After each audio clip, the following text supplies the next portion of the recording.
이번에는 수업이 도입, 전개, 정리 크게는 세 단계로 나눠져 있는데 이 단계에 맞춰서 정말 좀 수업을 살리는 그런 플러스적인 요소가 또 뭐가 있는지 좀 설명을 드릴게요. 우선 도입을 말씀드리면은 다른 부분들은 괜찮은데 동기유발 부분에서 선생님들이 영상을 틀고 학생들이 잘 시청을 해서 그 내용을 기억해서 말을 하는 것을 전제로 수업을 하시거든요. 그런데 우리 학생들이 실제로 이제 수업을 하다 보면은 집중력이 굉장히 또 짧기도 하고 화면을 보지 않는 경우도 있어요. 그러니까 수업 실험 연습하실 때 영상을 중간에 한 번 또는 두 번 정도를 멈춰서 학생들한테 방금 전에 뭐 영상 내용이 무엇이었는지 아니면 영상을 시작하기 전에 어떤 첫 화면을 보고 이 영상 내용이 뭐가 앞으로 전개될지 이런 것들을 질문을 해볼 수도 있는 거거든요.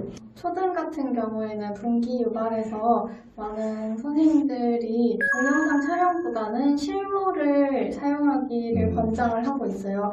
예를 들면은 뭐 동전과 지폐를 배우는 시간이면은 그냥 선생님이 동전과 지폐를 한 지갑 안에 다 넣어서 갑자기 쏟아버려서 이게 왜 이렇게 쏟아졌지? 뭐 동전이랑 지폐는 다른 곳에 넣어야 하는데 어떻게 바르지? 막 이렇게 실제로 아이들이 막 확 집중할 수 있도록 하는 거는 영상보다는 실물이라서 그걸 좀 더 하기를 추천하는 추세인 것 같습니다. 그리고 이제 전개로 넘어가 보겠습니다. 전개에서는 교사와 학생 간의 상호작용, 그 다음에 학생과 학생 간의 상호작용 이게 굉장히 중요하거든요. 그럼 상호작용이 도대체 어떻게 하면 되는 거냐 이렇게 생각이 들 수 있겠죠. 보통은 수업 경험이 적으신 분들은 이렇게 해요. 학생한테 질문을 하고 학생이 정답을 말해요. 그리고 끝. 그리고 다음 개념으로 넘어가요. 근데 실제에서 수업은 그렇지 않죠. 그럼 어떻게 해야 되냐? 좀 뭔가 좀 재밌게 하려면은 다수준, 정말 상위권 학생한테 먼저 질문하는 것보다 중위권, 그러니까 나수준 또는 다수준 학생한테 질문을 하는 게 또 괜찮을 수 있어요. 왜냐면은 나수준, 다수준 학생들은 잘 말하기도 하지만 어떤 경우에는 오답을 말하기도 하고 그러면은 오답을 말하면은 그 옆에 있는 친구한테 또 질문을 던질 수도 있잖아요. 그렇죠? 전반적인 상호작용이 골고루 돼야 되니까 가수준 학생한테 처음에 질문하는 경우도 있겠지만 뭐 나수준, 다수준도 첫 질문에 활용을 하는 것도 굉장히 도움이 될 것 같습니다.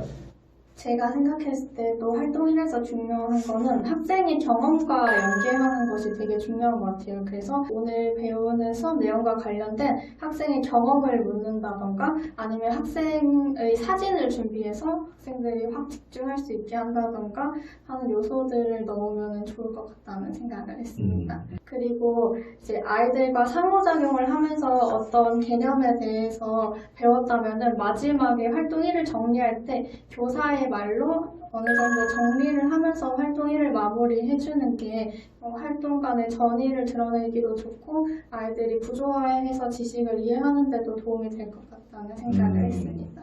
그리고 한 가지 더. 피드백도 정말 중요한 요소거든요. 상호작용을 학생들이랑 하면서 그 안에서 교사가 보여주는 반응을 피드백이라고 한다면은 피드백을 다양하게 하는 게 정말 또 좋습니다. 목소리라든지 표정이라든지 그 다음에 몸짓이라든지 이런 것들을 좀 역동적으로 보여주는 게 좋은데 예를 들어서 목소리 같은 경우에는 그냥 이렇게 말하는 경우도 있지만 조금 목소리를 낮춰가지고 나영아 지금 보고 있어? 잘 보고 있어요? 이렇게 속삭이듯이 말하면은 또 이게 또 주의집중에 도움이 되거든요.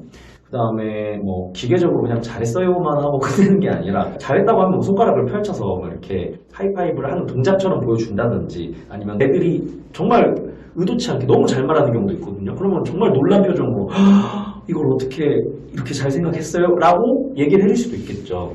그리고 오류 정정 부분도 말씀드리고 싶어요. 그러니까 학생들이 100% 정답을 말하는 게 아닐 수 있습니다. 그렇기 때문에 예상되는 오류를 좀 생각을 해보셨으면 좋겠어요. 학생이 대답을 할 때 예상되는 오류 그러면 거기에 대해서 좀 정정을 하면서 다시 정반응 기대되는 답변으로 유도할 수 있게끔 언어적인 힌트, 동작 힌트 이런 걸 줄 수 있겠죠. 예를 들어서 첫 글자만 말한다든지 아니면은 뭐 손가락으로 좀 힌트를 준다든지 이렇게 좀 접근하시면 좋을 것 같습니다. 저도 아까 첫 번째 말씀하신 거랑 비슷한 건데요. 피드백을 할 때 만약에 잘했으면 구체적으로 무엇을 잘했는지를 칭찬을 해주셨으면 좋겠어요. 예를 들면 선생님이 설명한 걸 잘 기억해서 대답을 해줬네? 아니면 친구를 와 정말 잘 도와줬구나?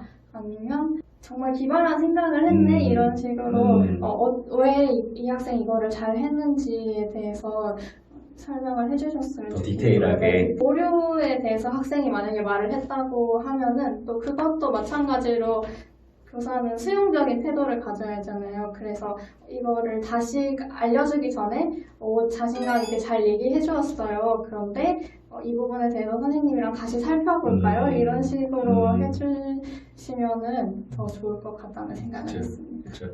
그럼 이제 두 번째 활동에 대해서도 좀 말씀드릴게요. 여기서 또 중요하게 생각해야 되는 부분들이 이제 모둠 구성, 그 다음에 역할 분배 이런 부분들이 있는데 모둠 구성할 때 그 자리에서 학생들이 나누는 것은 또 시간적인 측면에서 비효율적일 수 있어요.